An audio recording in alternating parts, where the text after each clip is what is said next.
Waalaikumsalam. Saya ada 2 pertanyaan ya. Jadi karena dulu saya pernah kerja Bu ya, dan kerjanya juga shift. Jadi kalau kerja pagi normal nggak ada masalah. Tapi kalau kerjanya mulai siang sebelum duhur dan saya pulang sudah isya. Dulu saya melakukannya, saya sholat isya, setelah isya saya duhur, asar dan maghrib. Itu gimana Bu ya? Itu satu. Yang kedua Bu ya, pertanyaannya, saya sekarang ini sebetulnya lagi bingung nih, mau tetap di sini atau pulang kampung nih. Jadi saya berdoanya sama Allah tuh mestinya bagaimana nih? Apakah saya minta, ya Allah saya ingin ke Indonesia, mohon ridhonya Allah, atau ya Allah pilihkanlah saya untuk tinggal di mana, begitu Bu ya? Terima kasih. Oke, jadi begini ya, kita ikuti saja kehendak Allah itu. Sebab rizki itu bukan dicari, tetapi dibagikan oleh Allah. Dengarkan baik-baik. Innallaha yabsutu rizqa li'ibadihi may yasha'u wa yaqdir.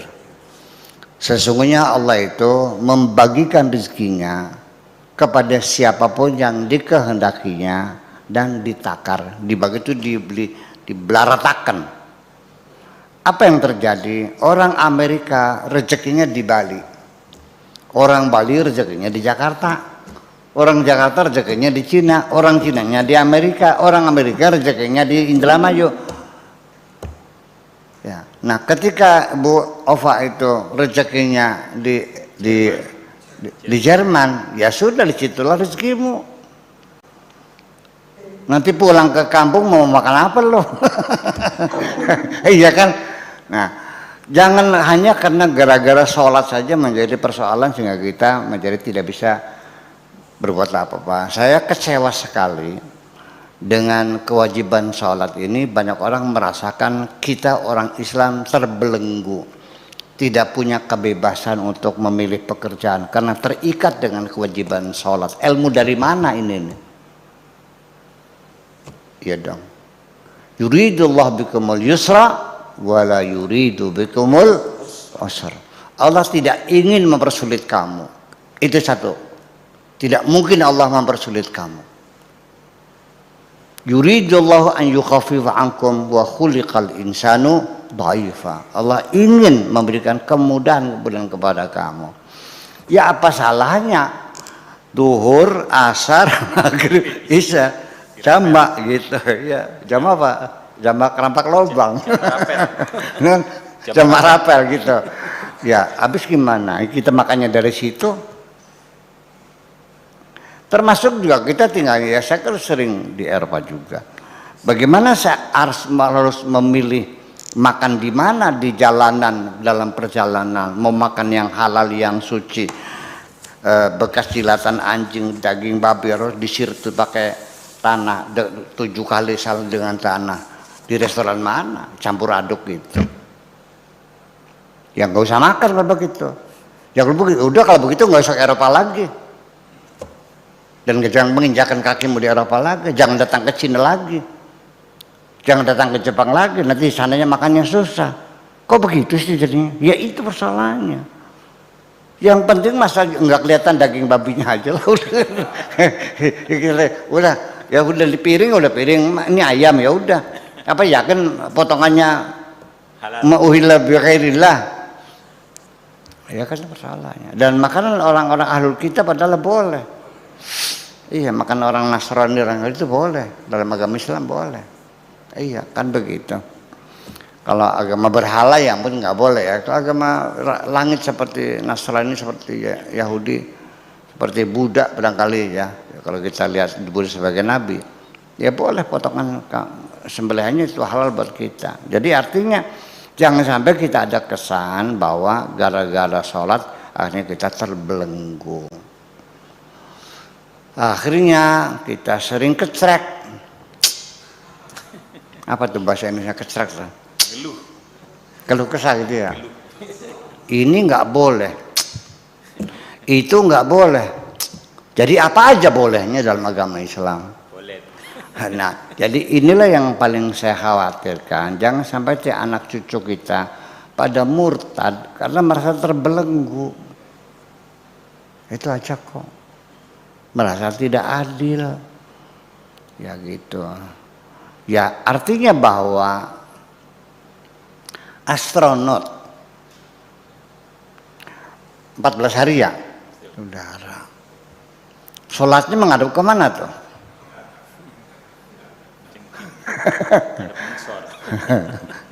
Menghadap mana? Ya menghadap bumi.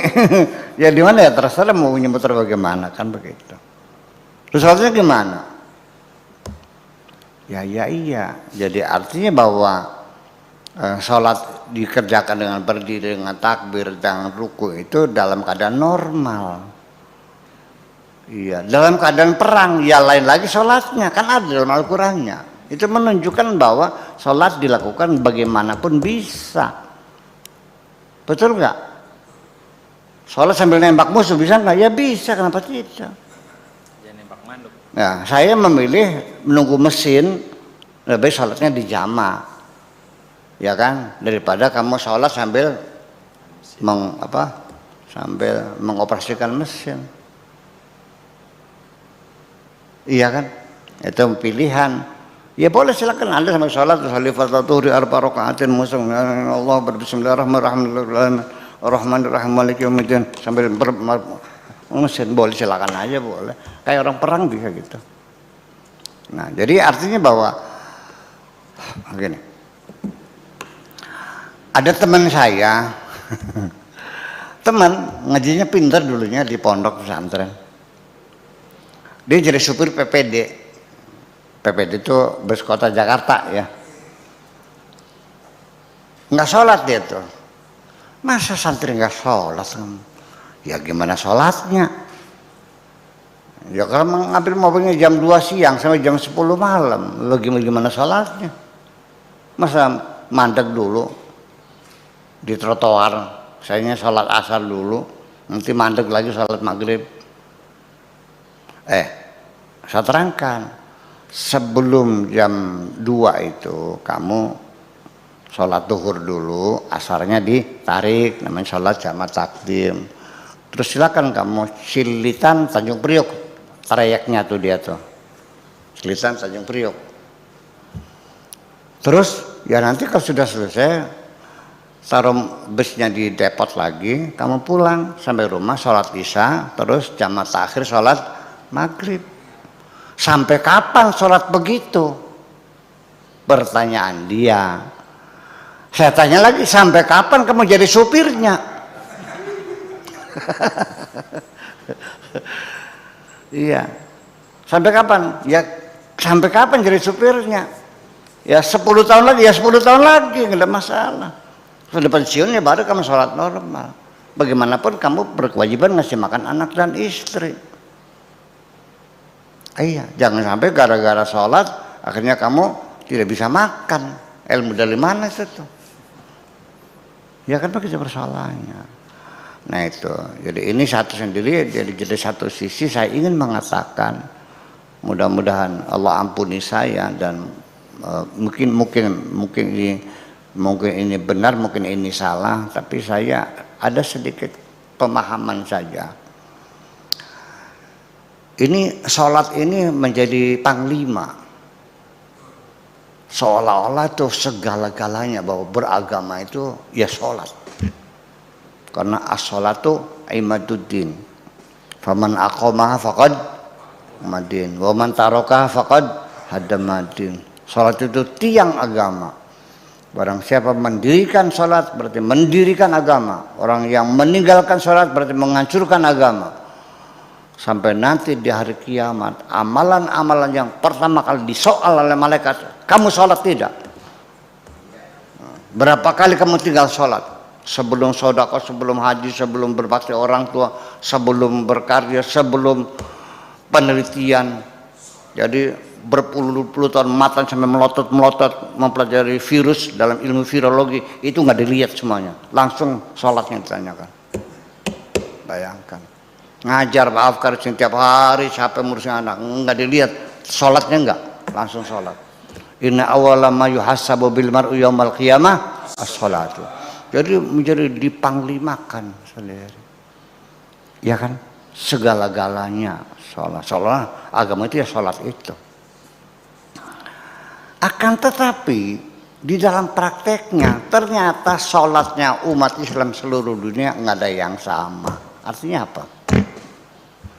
Kalau iya itu merupakan inti agama yang paling substansi, pasti Kanjeng Nabi akan menyeragamkan sholat itu. Mesti akan dikumpulkan sahabat, dilatih bersama kayak paskibra.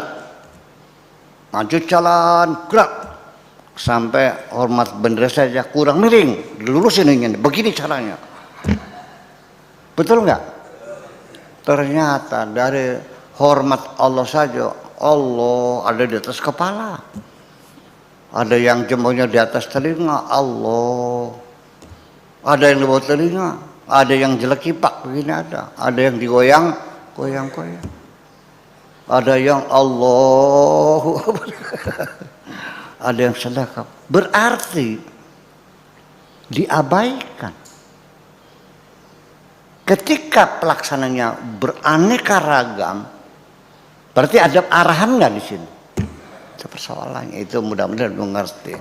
Jadi nanti pada pokoknya mah bukan ahwalnya, bukan qiraatnya, bukan hafalnya, tapi kondisi hati kita ketika menghadap Allah. Ya, ketika kita bersimpu di hadapan Allah, itulah kualitasnya adalah kekhusyuan itu. Itu terserah kamu mau baca Fatihah, mau baca basmalah, mau baca kulhu saja, mau baca Fatihahnya dengan keras dan sebagainya.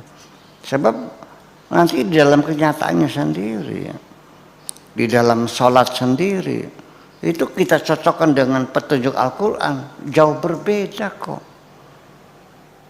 Udah baca Fatihahnya pakai speaker, ya, mendengung kemana-mana, Alhamdulillahirrabbilalamin, udah dipotong-potong, Ar-Rahmanir-Rahim, berhenti lagi, Malik Yaumiddin, yang dilarang berhenti ya berhenti, itu sudah beda. Apa benar baca sholat dengan suara keras seperti itu? Lihat Al-Qurannya. Wala tajar bis salat, wala tajar bis salatika, wala tukhafit biha, wabtaghi baina zalika sabila. Jangan membaca terlalu keras, jangan terlalu pelan. Yang sedang-sedang saja dalam sholatmu itu. Al-Qurannya gitu. Iya kan? Itu kan begitu. Kita korma udah di depan mulut, karena takjil itu sunnah, makin cepat makin sunnah. Begitu Allah masuk. Tetapi coba di Al-Qurannya tidak begitu kok. Wa atimmus syiyama ilal laili, sempurnakan puasamu sampai betul-betul langit itu gelap. Ya baru masuk masih merah rambutnya masih. Terus Allah mewajibkannya kan, kutiba ya ayyuhalladzina amanu kutiba alaikumus siyamu. Ketika niat bilangnya apa? Nawa itu saum. Siyamu sauma. Memang beda, ya beda. Gitu. Tetapi ketika diterjemahkan Indonesia, niat aku besok puasa, malah benar, karena puasa itu bisa saum bisa siam. Ya kan begitu persoalannya. Itulah kira-kira semacam itu. Jadi ya perlu kita perhatikan lagi bahwa ini ada hadis di Sahih Bukhari. Ternyata sekarang tidak ada lagi yang tertinggal dalam agama Islam ini. Kita sudah jauh semuanya. Yang masih tertinggal hanya sholat dalam Islam ini. Tetapi sholat pun sekarang sudah nggak jelas lagi. Katanya begitu. Nanti kapan-kapan saya buka hadisnya ada. Artinya yang paling masih bisa bertahan hadir Islam ini hanya dalam fenomena sholat. Sholatnya pun sekarang sudah nggak pugu-pugu. Iya, yang ada boro-boro berjamaah malah berpisah dan tidak boleh berjamaah dan menganggap sholatnya tidak sah. Ini bid'ah, ini bid'ah, ini bid'ah dan sebagainya. Yang benar mana? Ya masing-masing aku benar. Saya bersalah. Oke, saya kira begitu saja. Jadi tolong jangan sampai kita dengan beragama Islam merasa kita terbelenggu. Tapi sebaliknya kita beragama Islam semakin nyaman hidup kita dengan beragama Islam ini. Terima kasih begitu.